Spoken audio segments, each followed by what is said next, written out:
ওটা যাও খালা কথা রোজাটা দেশ না কি রোজা তিনি আপনার কি আছে রোজে কথা কথা ভালো না দেশ এগুলো আরে হালাই দেওয়া হাইবার লাগে আমি জানি 100% হালা হাইবো না রোজা দর্শক করতে এসে কত করা ভালো না তুই আগে বাসাই কর আরে দাঁড়া কিরে কি আনছো সিডি? আরে ইফতারের পরে খামু এর লেগে আনছি দাও না এগুলো বিস্কিট টিস্কিট আনছি ইফতারের পরে খামু তো এর লেগে আনছি বুঝছো। ও রোজা তো এলে তুই? হ্যাঁ রোজা না তো রোজা। সস আমি কইছি না এত রোজা মানুষের নামে এইসব ভাই, আমার বিশ্বাস না আমার ভাই বিশ্বাস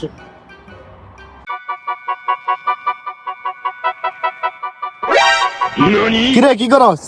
আরে দেও না বিলুরে খাওয়াই বিলু বুঝো খুব বিলু পোষা প্রাণী খাওয়াইলে ভালো বুঝছো, পোষা প্রাণী খাওয়ানো উচিত বুঝছো। তাহলে তুই মুখ দিছিস কেন? কই মই দিন আমি তো বিলুর দিস দেওয়াস না।